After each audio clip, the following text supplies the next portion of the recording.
Well, hello everybody, this is Tim Green with Rattle Magazine. Welcome to your critique of the week. It's Friday, August 30th, end of summer programming. Looking forward to another wonderful critique where we look at poems, what works, what doesn't. It's really fun to do, providing that workshop experience that's really invaluable. So thanks for joining me. It's always a lot of fun. Who do we got in the house here? Cindy Guntherman is here, first in. Hey, Cindy.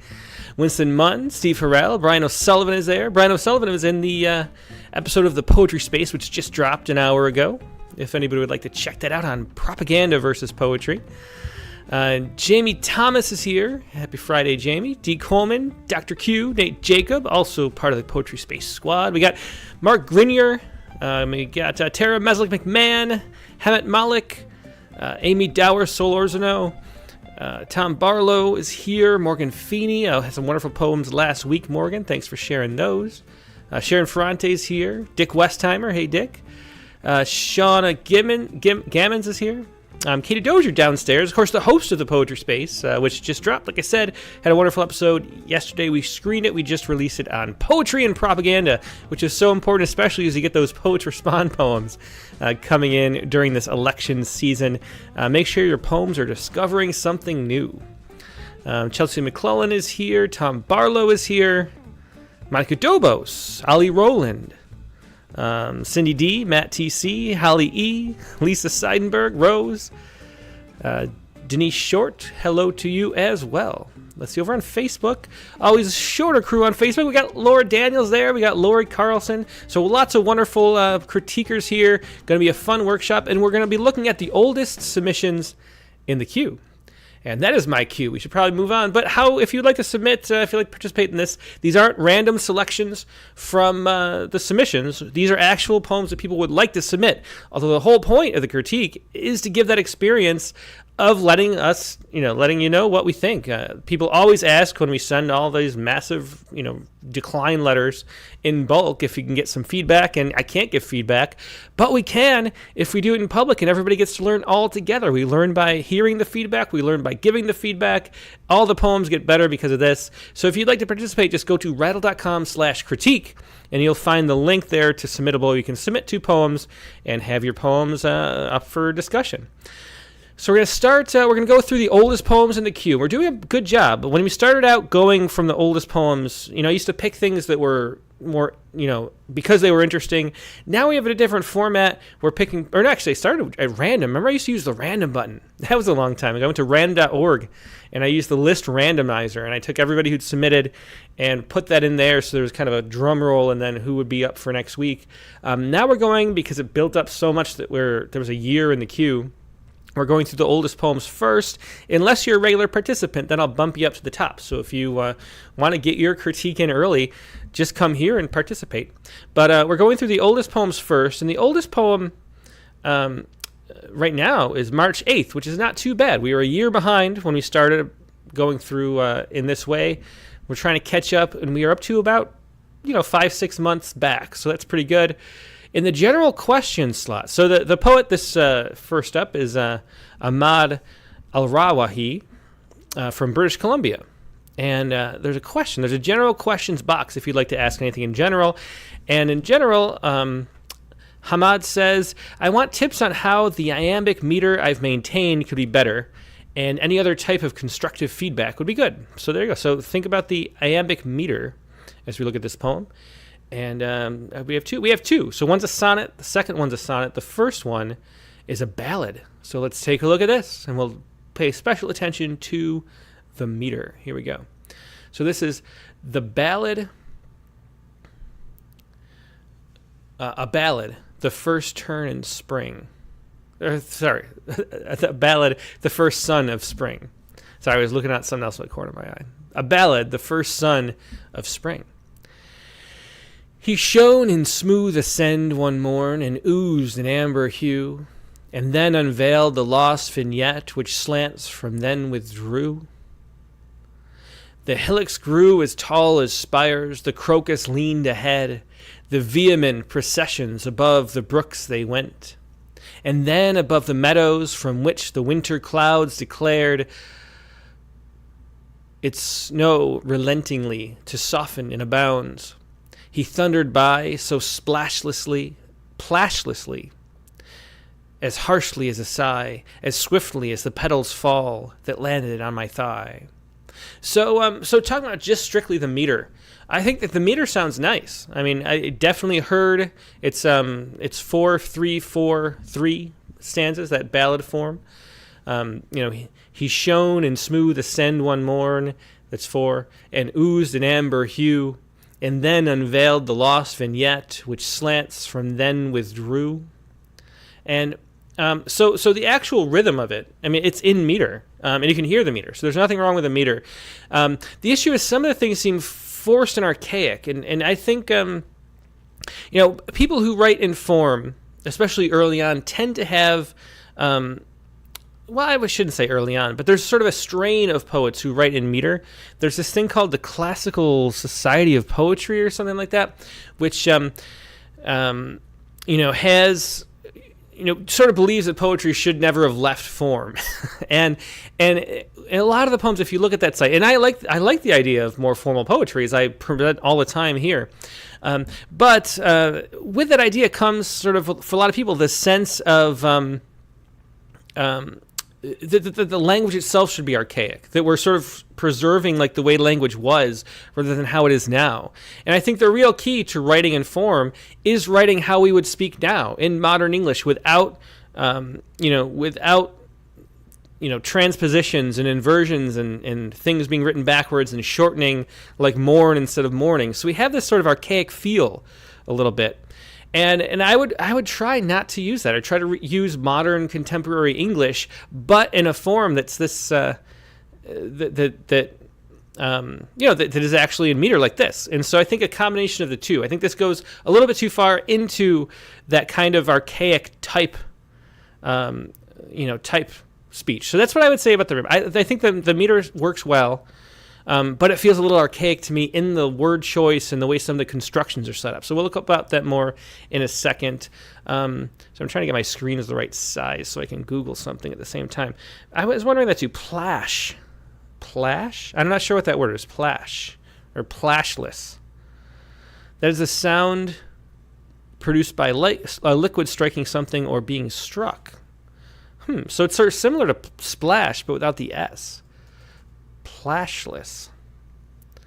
It's an adverb that means smoothly, fluidly, deftly, elegantly, gracefully, or in a flowing manner. So so without any kind of sort of sound. Interesting. It's interesting to see. It's so similar to splashless, and yet it's still a word. So that's really interesting. So plashlessly. And that's the kind of thing I think, like, why not just say splashlessly? It is an interesting that is a word, and we're talking about right here. But it makes you wonder if that's a typo. It's just not something that's very commonly used. I've never seen that before in my 20 years doing this. Emily Dickinson used it though, in 1981. A bird came down the walk, according to Wikipedia. So, So it's definitely a word. Yeah. I'm trying to find the actual poem. Is there a link to it? Anyway. So because it's such a strange word, it stops you and pulls you out of the nerve to see a word like that. And it's the same thing with the little archaic constructions too, I would say. So I would try to make the meter be a little more natural speech. But let's look at this a little more closely. A ballad, the first son of spring. He shone in smooth ascend. See, to say he shone in smooth ascend, that's not a normal way of saying it. You would say he ascended smoothly, or it was a smooth ascension. Smooth ascend to, I don't even know what part of speech that is. I guess it's nounifying the verb. But to say it ascended like that is a strange construction that feels like it's to fit the meter, and it makes it feel archaic. That's the kind of thing I'm talking about. And then mourn too instead of morning. Those kind of shortenings, those contractions, feel like older poetry, but but they may not fit in with the present day, I'd say, and it ends up being distracting, and you don't really connect with the poems as well. So I would suggest more direct with that. And oozed an amber hue, and then unveiled the lost vignette, which slants. And this part I don't understand. I think some of the comments mention this too, which slants from, then withdrew. And again, the lost vignette slants from what? Then withdrew? So I'm really, it's difficult to follow because it's not regular constructions of the language. It's done to fit the meter. And that's what, when people don't like meter, that's usually what they do, is sing poems like this. And if you want to look at, if you look at, I think one of the best people at it was Kimi Ragnitsio when she was writing in form. She has those, what does she call them? Sonatizios or something? The little short sonnets that she does, the shorter versions. And then also her regular sonnets, like in the Philosopher's Club. Those do a great job at using natural contemporary speech within the form. And that's some of the pleasure of having that contrast between the smoothness of the meter and how that musically sounds with the actual form of natural speech, so you almost don't notice it. And there's a tension between the two that's really what, contemporary readers who like formal poetry generally like. And so I think, and myself included, so I would say you try to get this into more natural speech, and then we don't get as lost either, because I'm not really sure what this means, which slants from, then withdrew. Because of the construction, I'm a little confused. Tom Barla says, do you have any example of iambic in modern language? And there's tons. Look up the Howard Nemerov Sonnet Contest. Look up those winners. That's a great place to look for contemporary sonnets. A.M. Juster, who is one of the winners there. One of my favorite poets is Rina P. Espaillat. You can look at any of her books. She's really wonderful. She was on Rattlecast around number 40, I think, maybe 43 off the top of my head, I don't know. So look her up. She has just wonderful books, a bunch of poems in Rattle too. She does a great job of using natural speech. There's a group around her too, the Powwow River Poets. She founded the Powwow River Poets group, and they're all formalists, and there's a whole bunch of people in that group that are wonderful. Pedro Poitevin is a member, and he was on the Rattlecast too. We did a Rattlecast with him, right? Yeah, last year. Jose Edmundo Reyes, another member of that club. And then also like Jennifer Reeser, Timothy Steele. Look up new formalists. And there's so many people who write formal poetry in modern language. And Able Muse. Dick Westheimer mentions Able Muse is a great place. Yeah. Cindy Guntherman says meter is fun, but I prefer plain talk. And what I love the most is when we do both at the same time. We do plain talk with meter, and there's a real magic to that flowers up. Yeah, and Ali Rowland says, I think archaic can work, but not if it's used to obscure the meaning. And that's kind of the problem too. There's certain places where a sort of archaic, sort of loftier meter could fit the form and the content and what's going on, but it has to be a certain kind of poem, and is pretty rarely. Yeah. Holly Elliott says, I'm finding it difficult to provide beneficial feedback as the story seems to be hiding. And yeah, so I'm not sure. So I'm not sure what, he's shown in Smooth Ascend one morn and oozed an amber hue. I assume that's the sun, but I don't really know exactly what's going on. The first sun of spring. So is that he is the sun, and we're sort of personifying the sun? And then unveiled the lost vignette. So I don't know what the vignette is, which slants from, and I think there's some kind of problem with that, so I can't follow it. Just, language. Anyway, the hillocks grew as tall as spires.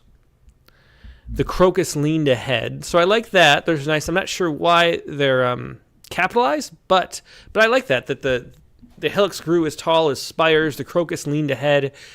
The vehement processions above the brooks they went. And so that's like an inversion. That's, you see how it's twisting the normal way we would say that.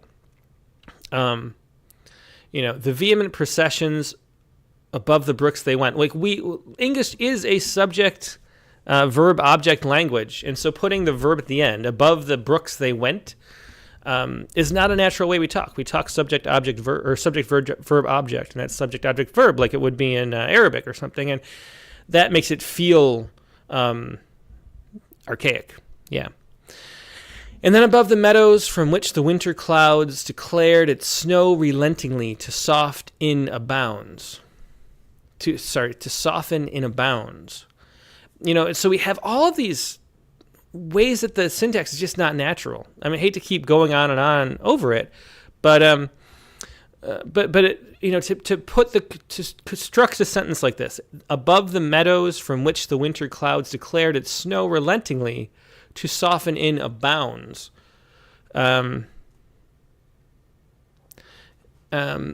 Yeah, it's hard to follow that with abounds being in the end, and it hasn't really said anything yet. The sun's rising, it's making the shadows and everything seem tall. The snow is melting, I guess. He thundered by so plashlessly, as harshly as a sigh. I like harshly as a sigh. As swiftly, as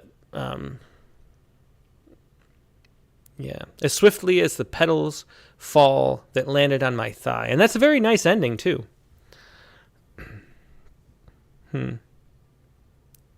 Yeah, Morgan Feeney says it's snow. Whose snow? The clouds? Shouldn't there be a their snow?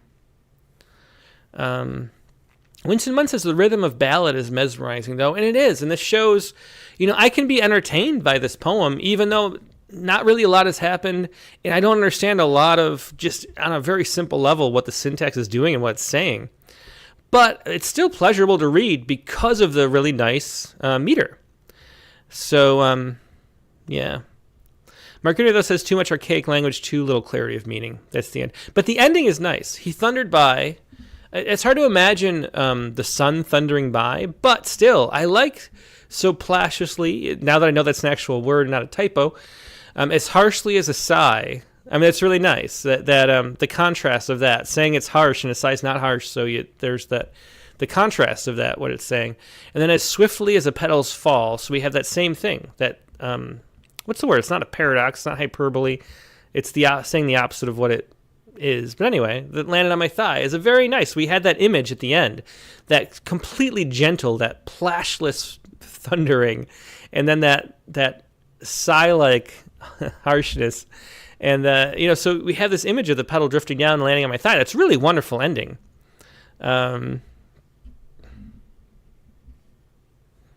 Yeah.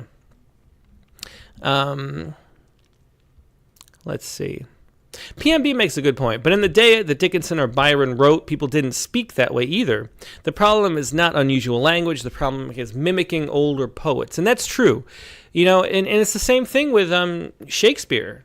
Shakespeare was using common language, common words, but in unique and different ways. That was not how people spoke in Shakespearean Elizabethan English.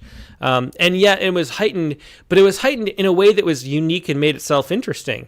And the same thing with Emily Dickinson or Byron or however you want to write about. So it's a great point, PMB. But the problem with this is, it's mimicking those styles. And a lot of the stuff, a lot of the conventions of those styles, too, are archaic. So shortening, dropping the endings from words to drop syllables and things like that.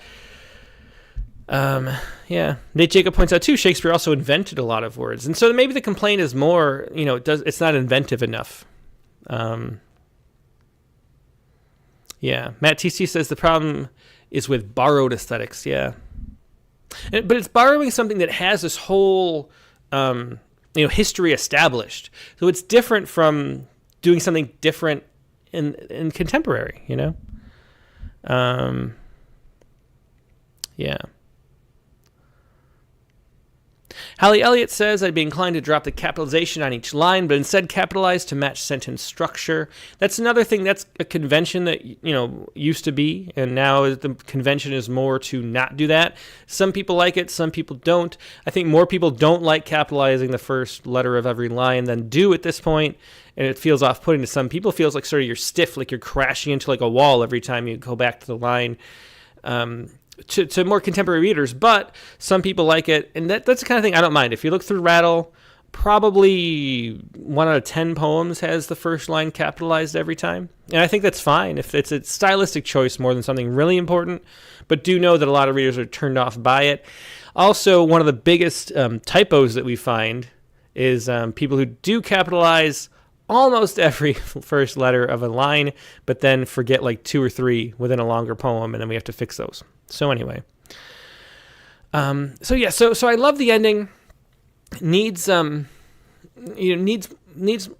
go for less archaic language, more natural to the present day, and a little more clarity too, because a lot of the stuff's hard to follow because of the way it's weaving it around. Okay, we're talking too much about this one poem. This is Sonnet Death, second up. Sonnet Death, and I assume it's going to be similar types of topic because people tend to write in the style that they write in, so this is probably going to be similar. We can probably see the same kinds of things, but let's see. Yeah.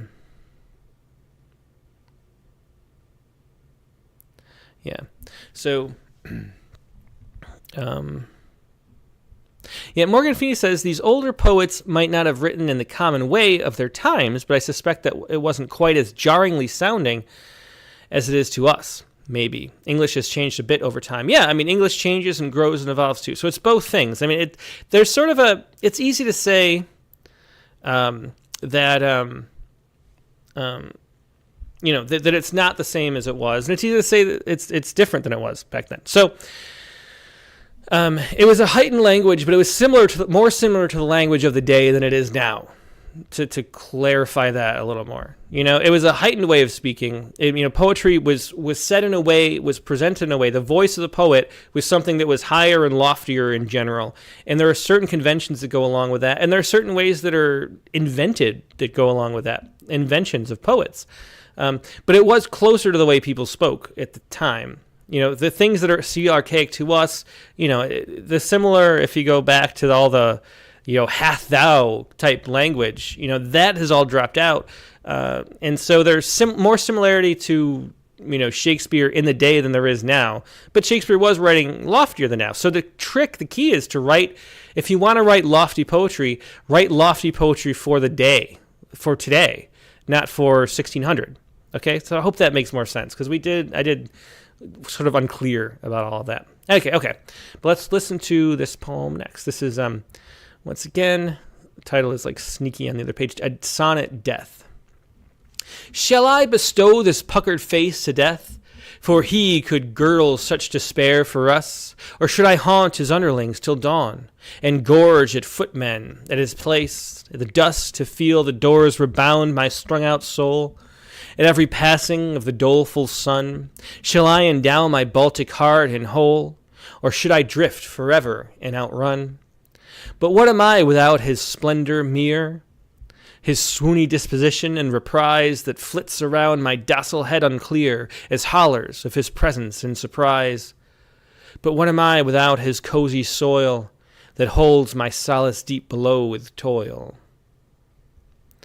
Yeah.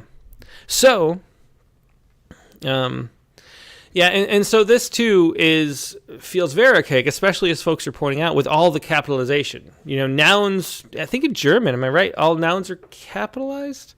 Now we just have proper nouns, but it used to be a whole lot of nouns. And it feels, D. Coleman says there are all these capitalized words, rock groups. Yeah. And again, the same thing applies. It's sort of, if you want to be in with that group, go to, is it the Classical Society of Poetry? Am I saying that right? Society of Poetry. The Society of Classical Poets. And there's a whole sort of world, we'll put it like Society of Classical Poets. There's a whole world here that,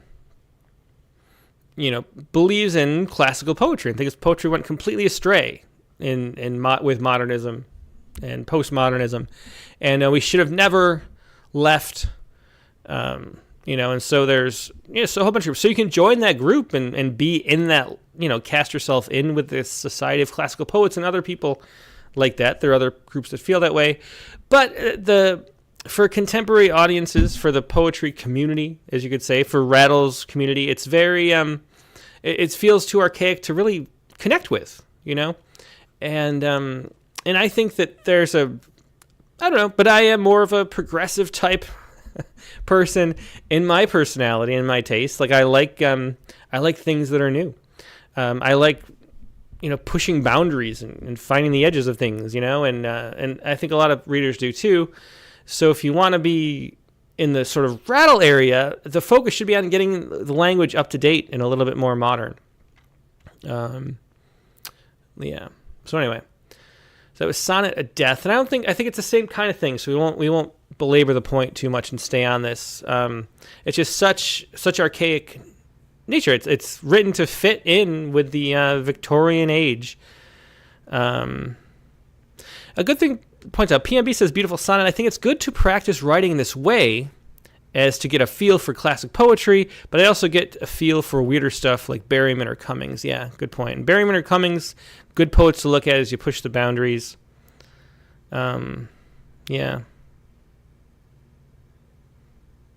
Jamie Thomas says, and maybe we should talk about more. Jamie Thomas says, setting aside the archaic language, it doesn't really follow the sonnet form. There's no turn. It's the same question from beginning to end that's never resolved or answered, even circled around. So, let's look at the form is takes center stage so much. It's so prominent that it's easy to forget that the content of the poem too. So let's take a look just at the content one more time. Shall I bestow this puckered face to death? For he could girdle such despair for us. Or should I haunt his underlings till dawn, and gorge at footmen at his place the dusk to feel the doors rebound my strung-out soul at every passing of the doleful sun? I should say nice and jammant, too. The rhythm and meter is really good. And I think part of what makes me wish the language was more contemporary is because I would really enjoy the music of this if it was written in contemporary English. So it's part of a longing for more poems like this, except not archaic. But yeah, so it's sort of asking the same questions over and over again, as Jamie Thomas points out. Shall I endow my Baltic heart in whole? So we're still asking if we should give ourselves over to death, or should I drift forever and outrun? Should I try to avoid death? But in the but you could say is a volta. But what am I without his splendor mere? Then again, you would say, but what am I without his mere splendor is the natural way to say it. And then you're forced with splendor having that dangling ending, and also it's different of rhyme than mere, and so it's inverted for that purpose.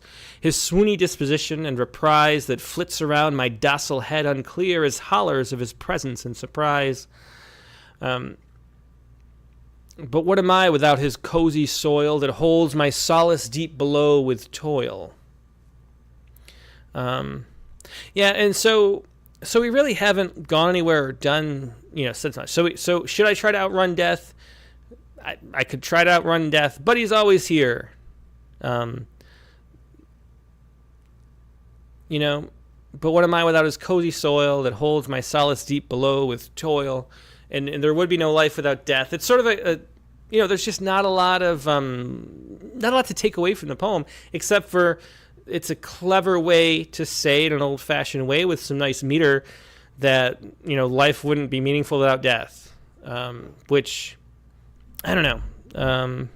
I think it's just, with the talents of music that are on display here, I think the poet could do more, and push more into topics by really modernizing, frankly. Yeah. Okay, so, and again, go back. Rina Espaillat is probably the best poet to look at. She's got tons of books that are wonderful. I think she's author of like 20 books. They're all in form. They're all with contemporary language. I think, falling in love with Rina is my prescription. But other poets, too, are wonderful. Okay, so another poet. We've listed enough poets. I can't remember the name of the person I'm thinking of anyway. Okay, let's move on to the next poem. And next up, we will have Mike Zarifa from, looks like probably Germany. No, Denmark. Okay, from Denmark. And this might be similar. This is a formal poem. It's in quatrains that rhyme. Let's take a look. The poem is called Echoes of Desolation, a Lament for Gaza. So we have a modern topic, And it looks like, well, let's take a look. Again, this poem, it's up at the top. It's Echoes of Desolation, Lament for Gaza. In the shadowed land where sorrow weaves its tale, Gaza cries echo, a heart-wrenching wail. Amidst the ruins, dreams turn to dust, a haunting symphony of injustice and mistrust. A canvas stained with hues of despair, children's laughter silenced in the air. Innocence shattered, hopes left undone, Gaza weeps beneath an unforgiving sun. A dance of destruction, a cruel masquerade, humanity's conscience in darkness swayed. Tears carved rivers of a war-torn face as the world watches from a distant space. Whispers of peace drowned in the roar of conflict's relentless, destructive uproar. Yet in the rubbles, resilient hearts persist, a testament to a spirit that won't desist. Through the chaos, a plea for unity, a call for compassion, a collective community. In Gaza's embrace, love's enduring flame, a prayer for healing, for justice to reclaim. May the winds of change carry a different song, where empty triumphs and suffering is gone. In the scarred echoes of Gaza's plea, a yearning for a world where all are free. So, so for this poem, we have a little bit more modern language here. Dr. Hughes says, love the rhymes. Rhymes are nicely done. There's some nice ones like masquerade and suede. In poems that rhyme, it's really nice to have, surprising rhymes is one of the things. If you look at A.E. Stallings, another great formal poet to look at for those interested in contemporary formal poetry, A.E. Stallings really focuses on having surprising rhymes. It's one of the things she loves to do the most. She's a lover of words, and that's nice. So there's some nice rhymes here. One of the things to point out is if you look at the last, if you just rewind and look at the last poet, I said there was nice enjambment. That's where the lines flow over, even though there's meter. It's not a full end stop at the end of each line. And it's nice to have flow that way to break up the rhythm of this. This poem, though, has completely end-stopped rhymes. So every line is either a comma or a period, and so it gets this sort of sing-songy feel where everything is needed. So the main thing, though, Amy Dower Solorzano says, I think this poem could benefit from Katie's favorite eye chart analogy from Billy Collins.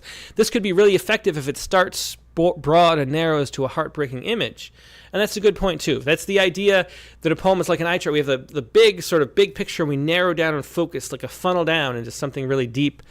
But Cindy Gutherman says a good rhyme. I think a more personal poem would have more impact. And I'd recommend listening to our podcast that Katie Dozier and I just did, Poetry and Propaganda, or Propaganda versus Poetry. Because this is an example of the alternative. This has this poem has a position that it's trying to share, and it's not actually exploring anything. It's not actually trying to understand the world in a different way. It's not opening itself up to metaphor. It's not surprising itself.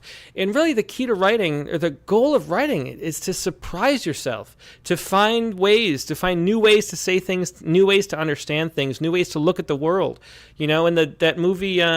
The Dead Poet Society, there's that whole, you stand on your desk to see how the world is different, right? And this doesn't do any of that. The poet knows exactly what they wanted to say. They said it. They, it was the right political thing to say. They put it in rhyme, and that's what the poem did. And there is, and so there's just not a lot of... There's not any exploration in it. It's not a push for art. It's not a push for making something new when you're just putting rhyme to an opinion you have. So as who was it that said that? Cindy Gutherman said, more personal poem would have more impact. If we want to see an opinion on the war in Gaza, there's any number of ways we can see an opinion on that, and that's great. But it doesn't cut underneath our defenses. It doesn't make us think anyway. If we agree with this perspective, we'll say, yes, I agree with this poem. If we don't, we'll say, no, I don't agree with this poem. And that's all the poem does. It's a poem that doesn't actually do anything except for restate its position and say, this is the good position. And there's just not a it's not an effective use of poetry. That's not what art does. Art is an exploration of our human experience. And so making it more personal, finding a way to enter it in a more personal way would is a way to make poetry actually connect and resonate with people. Because otherwise, it's sort of just like a well-written, Facebook post or whatever. So that's the thing with this. And if you're looking for examples of what we were talking about on that podcast with Katie, here's a great example of it. And you can see how it just restates its opinion. And I saw, well, never mind. We'll just move on from this one. But that's the poem for this week. Okay, so let's take a look at another poem. And next we have...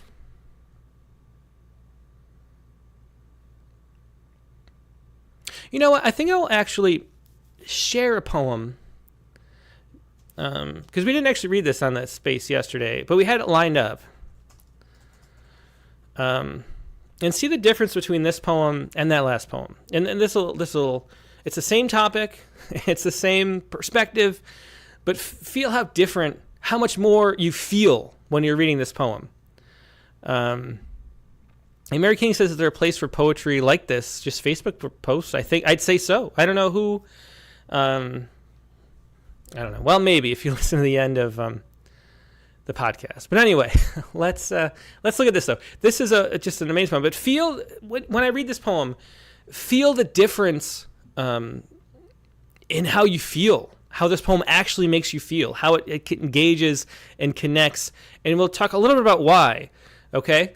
So this, and pardon my language, but fuck your lecture on craft, my people are dying. So right off the bat, that is a title that catches your attention. It's a great use of that word fuck. And compare that to Echoes of Desolation, a lament for Gaza, we feel nothing. Okay? So, let me read the poem. Fuck your lecture on craft, my people are dying. This is Noor Hindi. Colonizers write about flowers. I tell you about children throwing rocks at Israeli tanks seconds before becoming daisies. I want to be like those poets who care about the moon. Palestinians don't see the moon from jail cells and prisons. It's so beautiful, the moon. They're so beautiful, the flowers. I pick flowers for my dead father when I'm sad. He watches Al Jazeera all day. I wish Jessica would stop texting me Happy Ramadan. I know I'm American because when I walk into a room, something dies. Metaphors about death are for poets who think ghosts care about sound. When I die, I promise to haunt you forever. One day I'll write a poem about the flowers like we own them. So a very short poem, and that was from Poetry, December 2020 by Noor Hindi. And, feel the emotional resonance of that. And it's because it has these specific descriptions.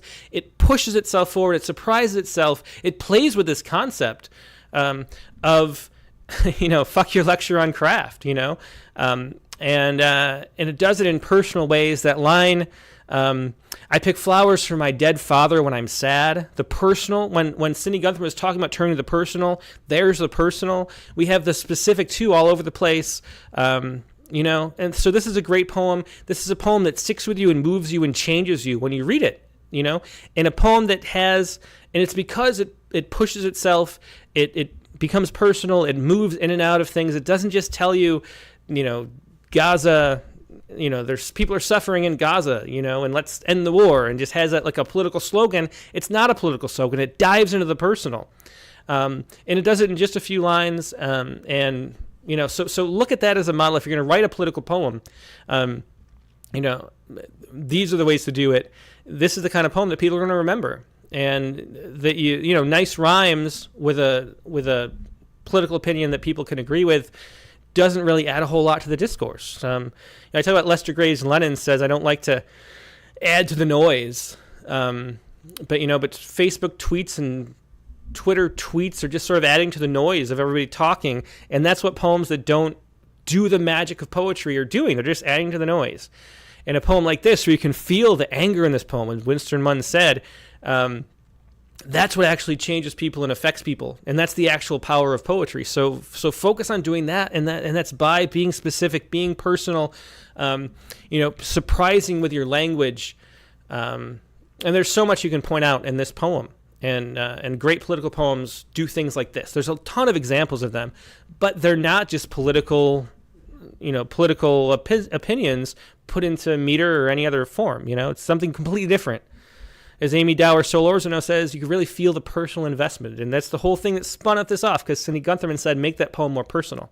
So anyway, that was Norhandy, just a wonderful poem. That's probably my favorite poem in poetry in the last 10 years, maybe. Anyway. All right, so let's keep moving on now, though. And next up, we have... This is Kimberly Kashow from Georgia. We start out, it's a longer poem, 2.5 pages, but they're sort of big spaces. And we only have one poem. Any questions from Kimberly? Yeah. Kimberly says, I'm unable to be on the live critique. However, I would love some feedback on this week's prompt poem. If you please read this for me and share it with the group. This was a tall order, challenging and fun at the same time. I mean, this is a long time ago. We're up to March 11th, so I'm not sure what the prompt was that week. But the poem is called Dawn to Dusk. I mean, this is a prompt poem for the Rattlecast, so it's one of Katie's prompts, whatever that was. It starts with an epigraph. The epigraph is this from E.E. Cummings: Unbe-moving. This is a tough one. Unbe-moving are the you only asleep. So I think so. Okay. Unmoving are you asleep, or I don't know. That's hard to read. That's the E. Cummings. Sometimes he goes a little too far, in my opinion. Although some of my favorite poems are E. Cummings poems, but that's a bit much. What is the other one? How are you supposed to read that besides that? Be in the only rose? I guess you're supposed to read them separately. Be in the only rose is sort of there. So it's kind of a haiku-ish setup. Unmoving you are asleep. Unmoving you are unmoving are you asleep, yeah. And be in the only rose. Okay, thank you very much. Yeah, well, that's a nice haiku feel. I kind of like the Cummings. Anyway, let's read this poem. Dawn to Dusk.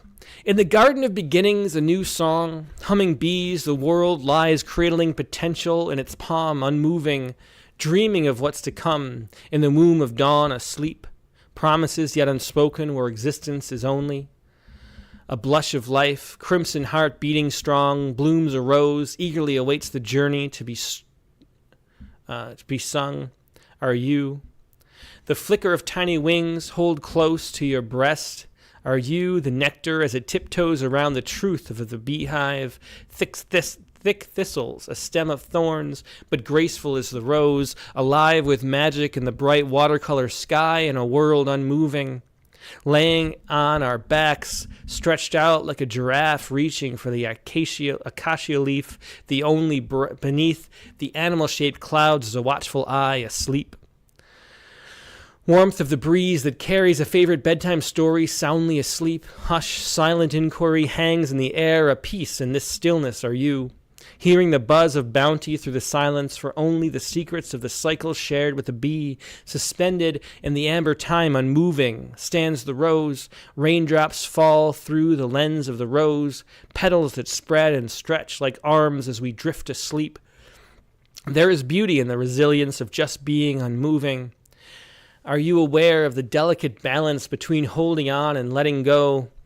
Are you young enough to lean into the sting of the bee, seasoned to relish in the only memories move as swiftly as the dragon cloud above us, only to grow weary, to fade as the rose full of pollen, struggle like the bee in the arms of eternity where we shall be asleep, echoing.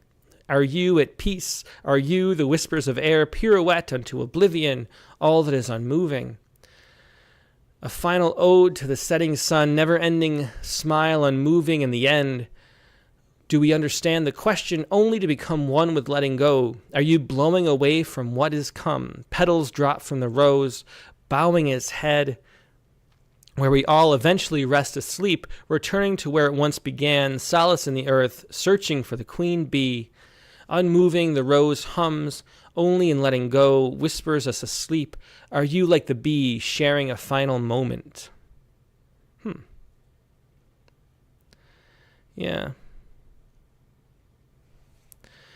Yeah, Jamie Thomas is having a hard time hanging in for this one. I feel lost.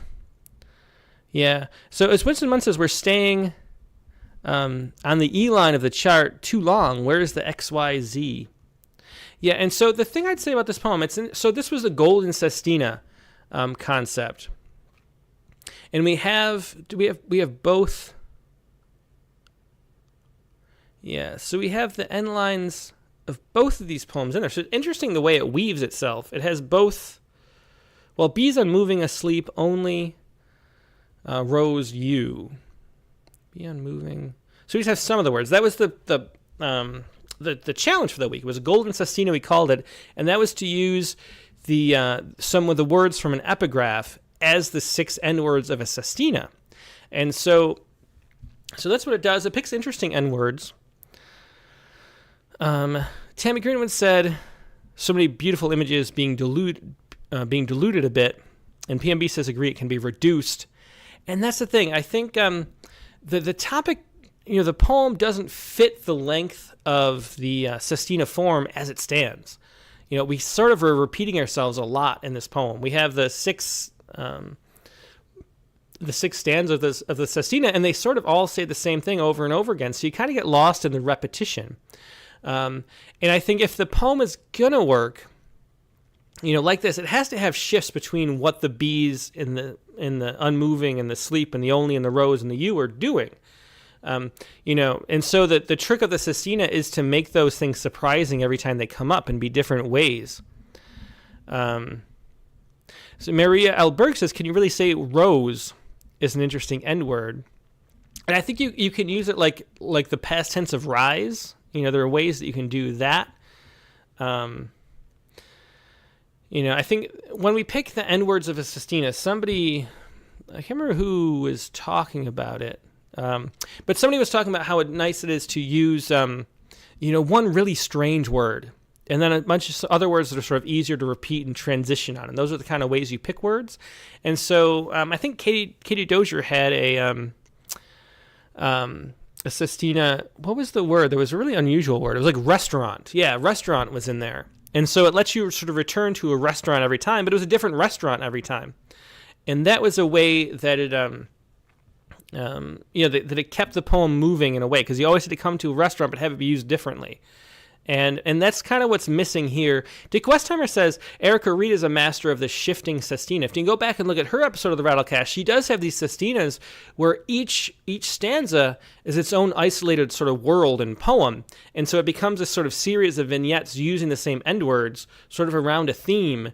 And that's kind of a way to do it too. But I think the problem with here is it just repeats itself too much, and that's what the form wants you to do. But the trick is to say different things every time.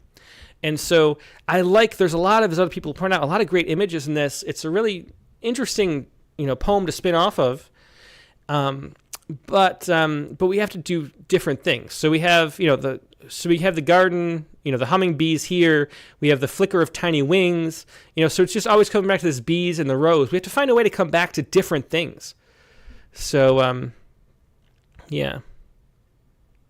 So that's my thing here. So I think it's a good push into a poem, a good thing to start with. But we really got to go far. We got to go surprising places.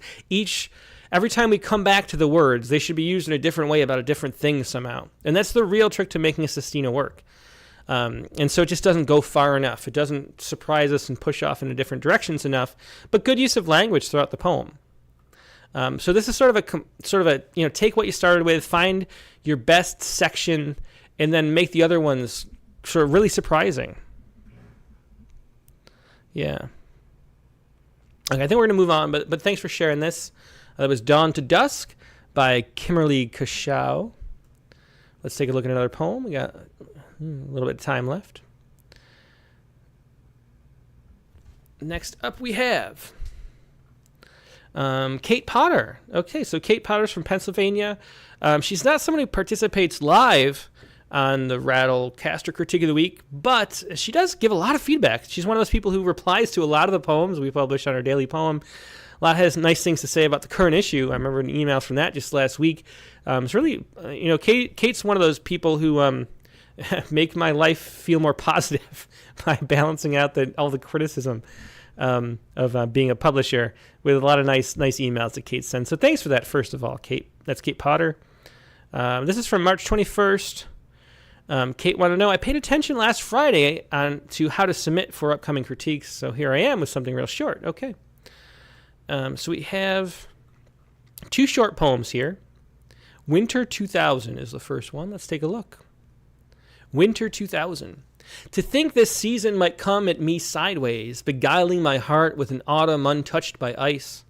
To think that winter might actually warm some part of me, notwithstanding daunting drifts of blowing white. I'm trying not to make this sound like a love poem, and you are making it hard. You have slipped between the lines already and have started a fire. Suddenly I'm mad about February, crazy for comforters and flannel sheets, clementines and steaming tea, hats and gloves and breath we see. I won't even mind if March goes out like a lion, as long as I can lie in with you. So that's a sweet poem. Winter 2000 is an interesting title. I guess it harkens back to the year 2000, but it doesn't really do a whole lot. So I wonder if the title could do more to make us access and feel with the poem. Go back, even though it's a completely different topic, to that Noor Hindi poem title and how much that made us feel. Yeah.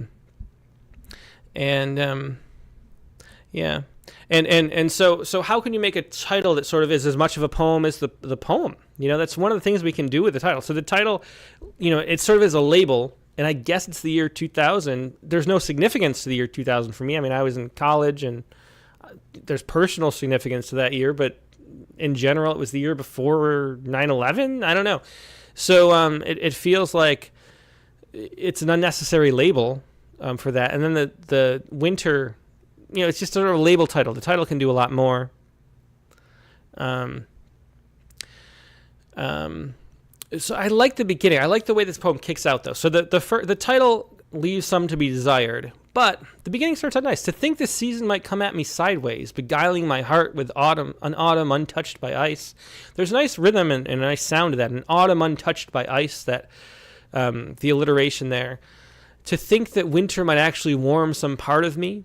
And then there's a nice thing in here too. To think that winter might actually warm some part of me.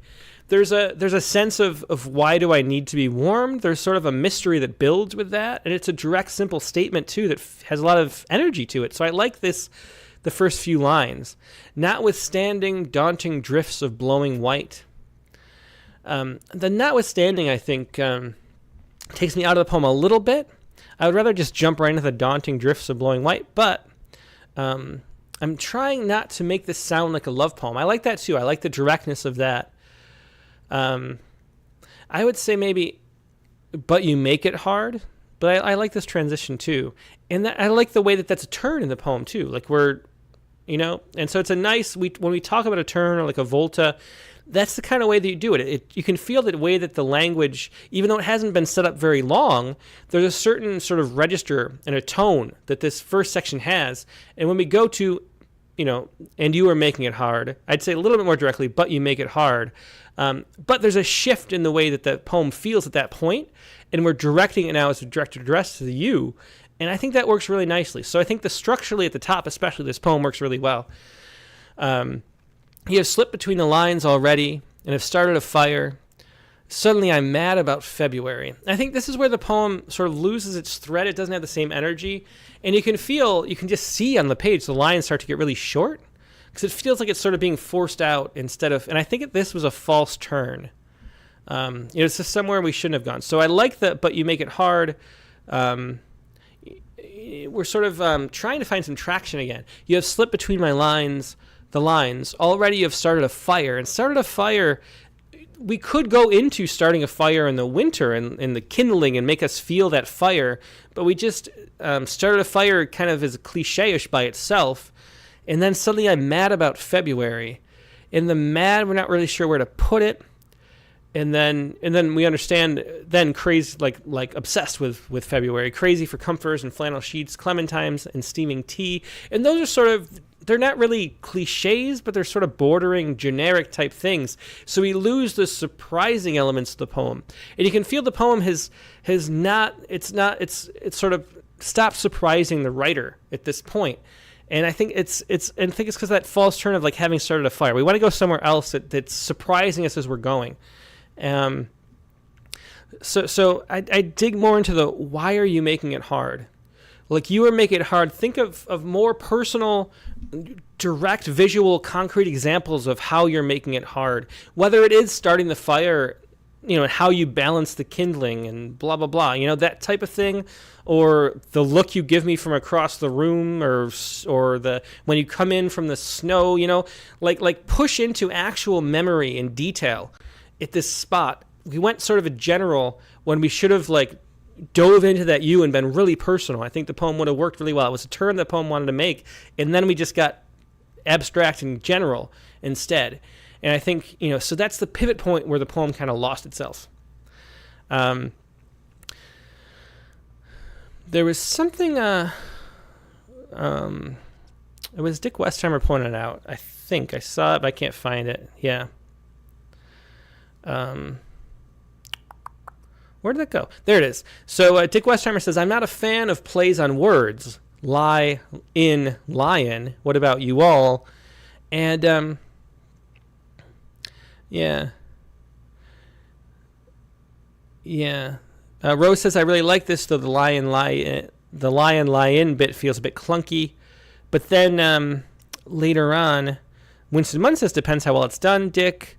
And later on, Drya Montino says, Dick, why do we have words if not to play with them? So there's sort of a mixed feeling about that. To me, my opinion about this, the lion like that, to me, it makes it feel like it pulls you out of the magical experience that the poem is creating, like the dissolution of self. What is the word? What do you call it? The suspension of disbelief in fiction.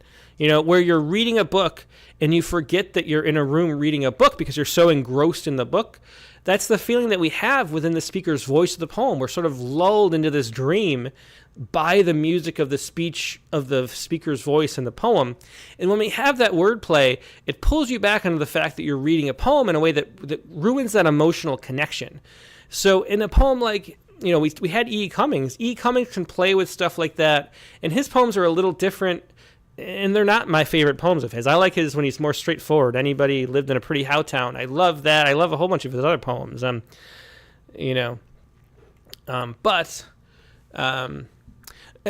when we have that verbal play, sort of the whole poem has to be verbal play, or else so that it's like in the mode of the poem. The poem is a poem where we're playing with the words like that, and they can be successful.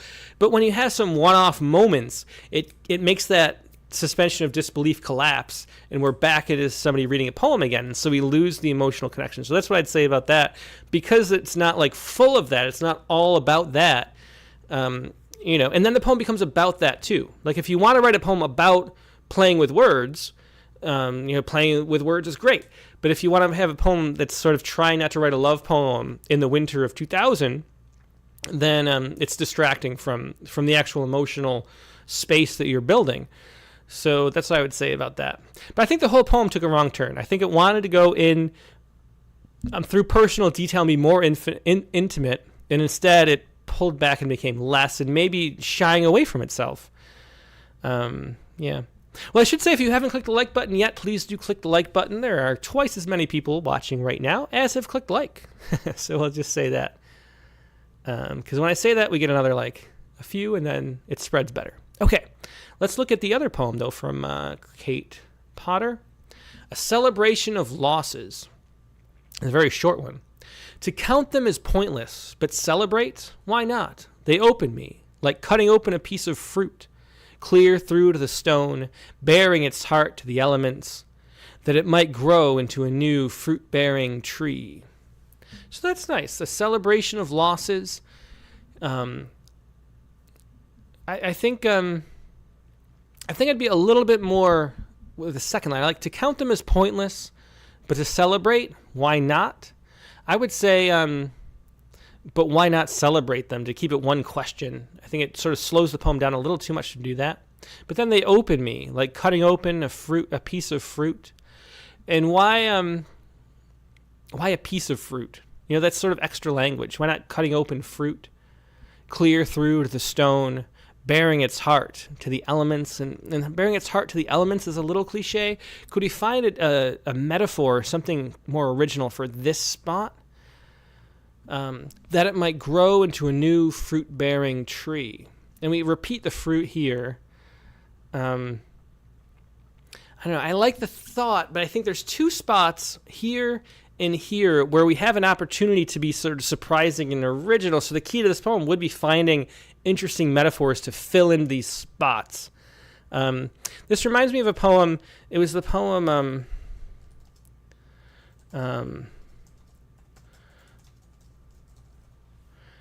Abundance by Amy Schmidt. I think we nominated this for a Pushcart Prize that year.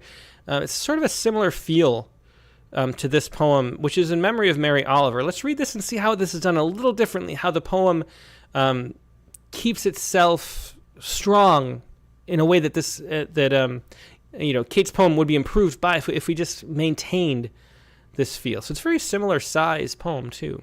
Abundance in memory of Mary Oliver. And this was the Poets Respond poem the week that Mary Oliver passed away. Abundance. It's impossible to be lonely when you're zesting an orange.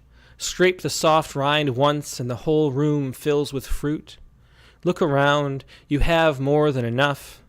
Always have. You just didn't notice until now. And so do you feel how that poem is so short? Every word is serving a function, you know? I'll just read it again. And it's impossible to be lonely when you're zesting an orange. So you can imagine the person zesting an orange and you feel the scent of it, you know, sort of, and you feel the feel of it. Just imagine it. And then scrape the soft rind once and the whole room fills with fruit. And there's that hyperbole of the whole room filling with fruit. And it doesn't say filling with the scent of fruit. It just says filling with fruit. And that condension and that directness makes the poem more powerful. And then it becomes a direct imperative. Look around. You have more than enough. And that's it has a Mary Oliver feel to that. Always have. You just didn't notice until now. And that the you just didn't notice till now is a kind of turn in the poem. It's a resolution. It sort of sets up this, this situation, and then it gives us a reason for being, you know. And if you look back at the other poem, to count them as pointless, we're talking about losses, a celebration of losses, to count them as pointless, but celebrate, why not? They open me like cutting open a piece of fruit, and I would just say fruit again. Clear through to the stone, I like that. But we don't have any bearing its heart to the elements that it might grow into a new fruit-bearing tree. We want some kind of surprising revelation from this last line, where we had it with the abundance. You just didn't notice until now. And that's, and that's the kind of thing that changes you after reading this poem. The fact that if you're going to zest an orange from now on, you'll think about this poem and how you didn't notice it until we thought to be appreciative of that scent that's filling the room, you know? And so we need that kind of turn into what I'm really writing about. And I think that aspect is missing. So for this poem, I would say, find something more original here, and then really get this ending right, where what you want to say really lands in a little bit more surprising way. And then I think it's a really nice poem. So I think it's a great setup, a great structure for a little poem that has a lot of heart. So I like this poem. But those two things I would alter.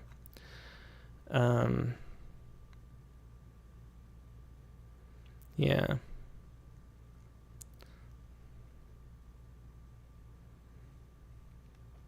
Okay. Yeah. To drive into with the last question, talking about the lion. Dria Montito says, what is it about the wordplay that destroys your suspension of disbelief? Does it remind you that you are reading a poem in a different way from other poetic techniques, rhyme, meter, rhetoric? Yeah, it does. Because it's something that you have to, it's actually a different sort of part of your brain that notices that. And so you're like sort of shifting gears internally. And because the poem has to do that, it's a really clear mark that the poet is self-conscious as to writing it too. There's a way that you can do wordplay where it feels accidental. It's a similar kind of thing to, forcing the rhyme or the rhyme in the syntax to fit the rhyme, or like conjugating words differently to fit the rhyme. You can see sort of the gears turning within the poem, and as a result, it's like a different part of your noticing, part of your attention that goes into noticing how the poem is constructed, rather than just the imaginative space that the poem's creating. So if you sort of had these accidental, there's some poems. I'm trying to think of a good example of a poem that has accidental wordplay or wordplay that feels accidental, and that can work where it's like, oh, this sort of riffs on that a little bit, and it's interesting, but it's too focused in your attention. It draws too much of it when it's used in that way. I don't know if that's a good enough explanation, but that's the best I can do, I think. Yeah. Okay, let's do one more. Why not? It's nice to get through as many as we can. So that was Kate Potter. Thanks for those two, Kate. We'll do one more before we go. And next we have Addie Fields from Tooele Lake, California. Two poems here. Let me see if there's any general questions. Nothing general. So, I Fear for the Future is the first poem. Here we go. I fear for the future. For what I am, a bird with no song, there are shadows of who I am, who I must be. Though they are out of reach, my fingers simply brush dust. The understanding a dull pencil, a road pathless. For I can't walk, it mirrors an image of my own. My mind reflects its reality, but my heart yearns for its substance. Material between my fingers, rough and rigid kind. Its perception a sorrowful blue, the same as tears. Wishes delivered to the sky, a bottle left to the sea filled with idyllic letters, a faint steam of passions much like those in my eyes.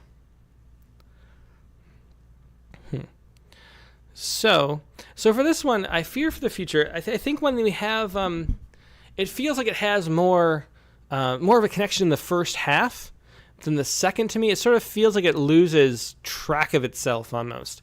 And I fear for the future. For what am I? A bird with no song. That question of for what am I? As long as we stay with that, the poem feels like it's connecting. But then it feels like it sort of loses the, yeah. Morgan Phoenix says I'm really lost by the end. Maria Alberg says why change capitalization of I, be consistent, and yeah. So this I think is just kind of a typo. We don't want to do that. But I fear for the future. For what am I? A bird with no song. There are shadows of who I am. I like that. A bird with no song. There are shadows of who I am. Who I must be, though they are out of reach. My fingers simply brush dust. The understanding a dull pencil. So I think the poem works until there. My fingers, I don't know if I'd say simply. My fingers brush dust is a little clearer and more direct. It's sort of without the excess. And the understanding a dull pencil. A road pathless, for I can't walk. I don't know what the T is. There's a typo there, I think. So do make sure you proofread the poems carefully. It mirrors an image of my own. So the road mirrors an image of my own. This is where I sort of get lost. I get lost in this road. My mind reflects its reality. The road's reality that I can't walk on? I'm a little... Here we sort of knew where we were. We didn't know really exactly. There's an abstract way that it's saying there's shadows of who I am, who I must be, and those shadows are out of reach. And we describe them as brush dust, or dust that my fingers brush, the understanding of a dull pencil. So we have this sense of that. But then it becomes really abstract with a road pathless, and then we follow the road instead of, I think, digging into who I am still. It mirrors an image of my own. My mind deflects its reality. But my heart earns. I think it should have been yearns, as Deb T says. That's another typo. For its substance, material between my fingers, rough and rigid, kind, its perception a sorrowful blue. So I'm lost. Its perception. What's the it? We get all these its, and it's really hard to keep track of what the it is referring to. Its perception a sorrowful blue. Is that the mind? Or is it the road? So we really lose track of what we're talking about. The same as tears. Wishes delivered to the sky. Like whose wishes? My wishes? A bottle left to the sea filled with idyllic letters. A faint stream of passions. So what is a bottle? So the thing is here we lose track of, a metaphor is the sign and the signifier, or the signifier and the sign, or whatever. There's two parts. There's a thing that you're comparing, and then there's a thing that you're comparing it to. And we lose track of what it's being compared to a lot in this poem. So what is a bottle left to the sea filled with idyllic letters? Like, what is that a metaphor for? I lose track of that. Yeah. Much like those in my eyes. So I would stick in this poem with that directness of the address of wondering what I am. And dig into that. Continue with this metaphor of my fingers brushing dust, the understanding a dull pencil. What is that? Focus there, because we drift off and get lost a little too much to follow, really. Let's take a look at the other poem. This one's called Simple Thoughts. Every once in a while, there are these very vivid pieces in time where the unmistaken truths of my life bleed through fogged reality. They are sharp and burn. It creates a ripple of pain. It tears away any blanket of cover. It nips and bites its skin like cold wind. The feeling fills bones, closes organs, restricts the chest, and dissolves one's mind. A final defenses is to shut down, to wipe away the memory, to forget, but only until the next piece of time. Then the remembrance appears, and it hits you like the weight of the world, crushing one's inside. Suddenly, you're simply floating through life, an idea of person. What shatters the last fragments of your being is not that no one noticed. So again, there are a lot of typos in this. A lot of homophones that are switched around, you and your and things like that. So definitely be very careful about that, about how you present the poem, and make sure that it's been proofread really well. So the poem works, again, I think similar to the last one. When we want to really stick with concrete images. We want to be really direct about what's going on. And Deb T says, I think these poems have personal significance, but we aren't let in enough to know specifically what's going on. And that's the thing. So actually tell the stories. This is the main lesson. It feels like a poet early on. There's a real sense of the importance of these poems on a personal level. But to understand that importance and to appreciate it, we need to know what's actually going on, and we want to know the story. Like, we love hearing each other's stories. That's what we do as human beings. We talk to each other, we learn from each other's stories, and we're driven to do that through the history of humankind. And so we really love hearing stories. We want to hear it. So don't be distanced. Hemant Malik says the feeling is strong, and it definitely is. But we don't really get the story. So let us know what the story actually is. Like, tell us, even though it's poetry, the job of a poet is still a storyteller. It's a storyteller with an emphasis on the music of speech and the way that things sound, and that allows a different kind of storytelling where, your breath as a poet enters the body of the person listening, and it's a more intimate thing, but it's still a kind of storytelling, and we need to know the story. In order to connect and feel. So bring in the storytelling elements and let us know what's going on. So there's too much abstraction to really feel an emotional connection to it, even though you can feel the emotions there. It's sort of like, like there's some animal on the other side of a glass wall and you can see it, but you can't touch it and feel it, and you don't really know what it is. That there's that kind of wall dividing us off from the poem. And even though we know that there's something there, we can't really connect with it. Rose says, listen to the Poetry Space episode on hospitality. Yeah, that's a good one. That's just recently with George Bilguer. Read his book, Cheap Motels of Our Youth. It's only $9 from Rattle, or any of George's work, or just read stuff online. But poetry is storytelling, and I think it's really easy to forget that when we focus so much on the emotion. You have to get the story through so that we can feel the emotion too. I think both these poems, we haven't felt that yet. So we really want to know, and you're writing. One of the wonderful things actually about poetry is that even if you publish stuff, unless you tell them, your friends and family probably won't even know. And so you can reveal the stories to us, like we're the readers are your therapist. That's fine. Tell us the truth. Tell us what you're really thinking about. Don't be distanced, because we actually want to listen.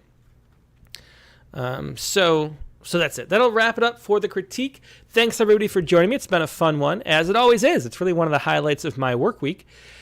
Now, as I mentioned already, the Poetry Space just came out. That's Katie's podcast. Poetry versus propaganda was the topic, and a topic that's close to my heart, having read so many political poems over the years. It's not only that propaganda is politics, it's a mode of being. It's really the point of the show. And you want to avoid that mode of being if you're going to be writing actual poetry. So check that out on the Poetry Space. And this week's guest on the Rattlecast is going to be... that's last week. This week's guest is Ori Feinberg. Ori's been in Poetry Spawn, speaking of that, a couple times over the years. His new book is a book of prose poems, Where Babies Come From. A lot of surrealist. We were reading it late last night, and it's a lot of surreal type prose poems. If you like, what's that guy? I'm forgetting the name. The guy, he's on a book on the shelf over there, but I can't see it from here. The guy who does all the prose, the weird, quirky, surreal prose poems. Russell, I want to say, but it's not. What's his name? Anyway, you'll tell me in the notes. But really interesting prose poems. Where Babies Come From. A lot of imagination in these by Ori Feinberg. Looking forward to that. Rattlecast number 260. The prompt for this week was sorry, I have to look it up again because I've forgotten. And remember, for the prompt lines, you can share your poems September 1st, but you can't submit them through Submittable until well into September. This is going to be a September prompt. So you're submitting for the September prompt poem of the month once you do, and we don't open that until like September, 5th or 6th or 7th or so, because we have to read all the submissions first before we can change it. The prompt for this week was to find someone's last words and use that as an epigraph in a poem where death is not mentioned by name. So, so that is the prompt. Find someone's last words and use that as an epigraph. Russell Edson, thank you, Matt TC. I could not come up. I kept thinking Russell Banks, and it's a different person. So Russell Edson is the name. Yeah, so you'd like Russell Edson, the sort of a modern, maybe less hard to follow Russell Edson and Ori Feinberg, but really fun book to read. That's going to be the guess. The prompt, once again, find someone's last words and use that as an epigraph in a poem where death is not mentioned by name. That's Rattlecast 260 this Sunday, September 1st, the regular time, 8 p.m. Eastern, 5 p.m. Pacific. Hope to see you there. Hope you have a great rest of your weekend, and we'll talk to you later. Bye.